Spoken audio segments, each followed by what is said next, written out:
Bonjour et bienvenue dans Séance partagée, le podcast ciné et série de Bulle d'Actu.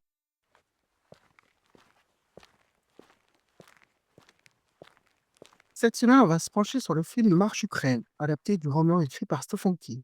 Ce podcast comprend plusieurs spoils. Initialement publié sous le pseudonyme de Richard Bachman, le roman éponyme signé de la main du maître de l'horreur est paru en 1979, au début de la carrière du romancier d'épouvante. Le film Marche Ukraine est sorti le 1er octobre 2025. Pour les fans, une seule question brûlait alors les lèvres. L'adaptation est-elle à la hauteur de l'œuvre du maître de l'horreur?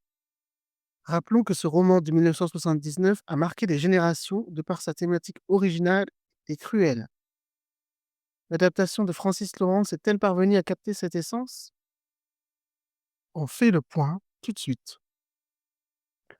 Dans le roman Marche ou crève, 100 adolescents volontaires âgés de moins de 18 ans participent chaque 1er mai à une marche en vue de gagner une récompense incroyable. Le prix, qui n'est autre qu'une grosse somme d'argent à laquelle s'ajoute la réalisation de n'importe quel souhait.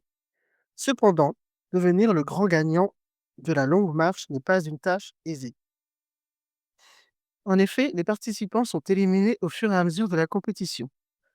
Ils sont littéralement exécutés lorsqu'ils n'arrivent plus à suivre la cadence.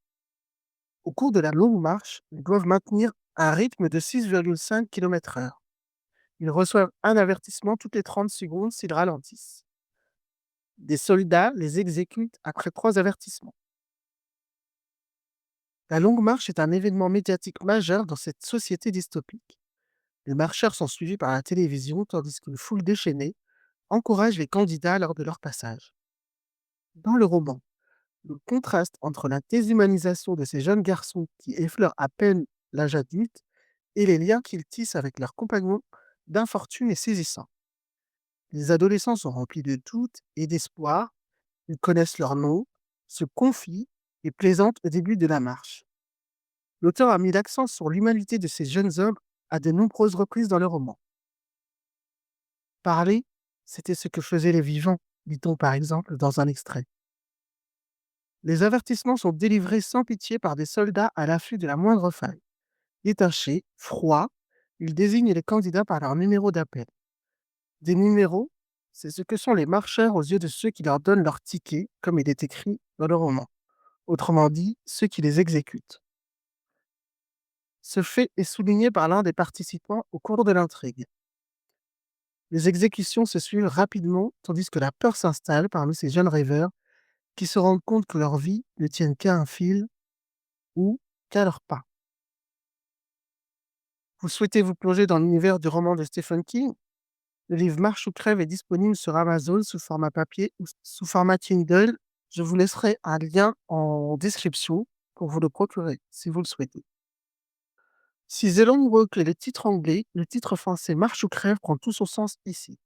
Marche ou crève, c'est la morale de cette histoire, pas plus compliqué. Il est d'ailleurs l'un des personnages à Ray Garati, jeune homme âgé de 16 ans et héros de l'histoire.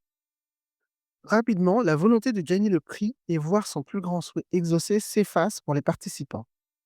Qu'est-ce que je fais ici s'interroge l'un, tandis que d'autres se posent la même question. Galvanisés par le commandant et la propagande autour de la longue marche, beaucoup se rendent compte trop tard qu'ils ont pris un aller sans retour. Et la prise de conscience est brutale.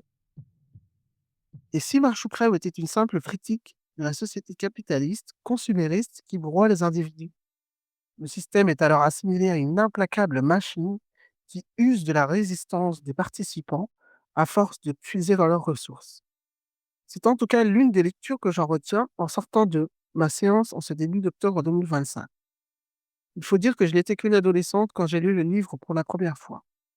Si le destin de protagoniste m'avait frappé, la conclusion était qu'ils avaient été trompés pour alimenter une machine médiatique qui n'offrait davantage qu'aux organisateurs de la longue marche.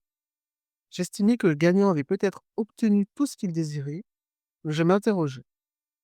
Cette victoire en valait-elle la peine, sachant qu'il resterait hanté par les fantômes des années perdues lors de cet événement traumatisant? Dans l'adaptation cinématographique réalisée par Francis Lawrence, ils sont 50 à prendre la route pour la longue marche, sous l'égide du commandant, interprété par Mark Hamill, notre Luke Skywalker international. Seuls les jeunes hommes âgés de plus de 18 ans sont autorisés à y participer, contrairement au roman dans lequel le jeune âge des participants ajoute à la cruauté de leur destin. Ray Garati, joué par Cooper Hoffman, noue très rapidement des liens avec plusieurs candidats. Parmi ceux-ci, on compte Hank Olson, joué par Ben Wong, et Peter McBride, joué par David Johnson. Ce dernier va s'avérer être un véritable soutien pour le jeune homme originaire du Maine au cours de cette funeste épopée.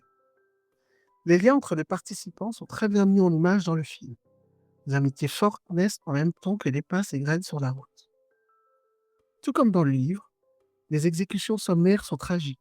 Elles sont violentes, sans appel, du fait d'une perception majorée par l'image. En tant que spectatrice, elles m'ont souvent choqué, d'autant plus que l'on a tendance à s'attacher assez vite au héros. Le personnage de McBride, interprété avec brio par David Johnson, sort du lot au cours du long métrage, à tel point qu'ils veulent presque la vedette à Ray Garati, personnage central du roman. Les liens humains, l'amitié, l'empathie, l'entraide développée par certains contrastent également avec les cruelles règles du jeu imposées par la société dystopie dans laquelle évoluent les personnages et leurs compagnons d'infortune. Dans l'adaptation, tout comme dans lui. Les liens que Peter McBride noue avec Ray Garati sont accentués dans cette version cinématographique. Malmené par la vie, le jeune homme n'en délivre pas moins un message lumineux tout au long du film. Un message qui contraste avec la violence qui se déchaîne tout à coup lorsque les soldats exécutent les candidats de la longue marche. C'est d'ailleurs lui qui prononce la tirade « Marche ou crève, c'est la morale de cette histoire ». Une morale qui s'applique à la vie avec un grand V? C'est la question que je me suis posée lors de mon visionnage. Les acteurs sont incroyables de justesse. On ressent vraiment la force de l'amitié qu'ils nouent au cours de la marche. Mark Hamill comme un commandant charismatique, sans pitié et dont les motivations restent mystérieuses. La route empruntée par les marcheurs devient un personnage à part entière, apparaissant comme une métaphore de la vie et de son déroulement. Une vie parfois difficile, brutale, adoucie par les liens familiaux et amicaux et le soutien que l'on peut y trouver. Une vie qui laisse malheureusement parfois certains individus sur le carreau, tout simplement parce qu'ils n'en peuvent plus. Marche ou crève est criant de réalisme, révoltant, émouvant et touchant à plusieurs reprises. La fin peut surprendre les fans de Stephen King. En effet, elle diffère complètement de celle rédigée par le célèbre auteur. À chacun de l'interpréter comme il l'entend. Pour ma part, je trouve que cette fin gâche quelque peu le message d'espoir magnifiquement distillé par le personnage de McBride, même si je comprends pourquoi ce choix a été fait. Si vous souhaitez découvrir cette fin, il vous faudra regarder le film. Et bonne nouvelle, le film Marche ou crève sera disponible en DVD, Blu-ray et 4K le 14 février 2026. Vous pouvez le précommander sur Amazon, je vous laisserai un lien en description. Cette version cinématographique de Marche ou crève est clairement réussie. Elle nous livre un vibrant message d'espoir, de fraternité et d'humanité, malgré un contexte violent et totalitaire.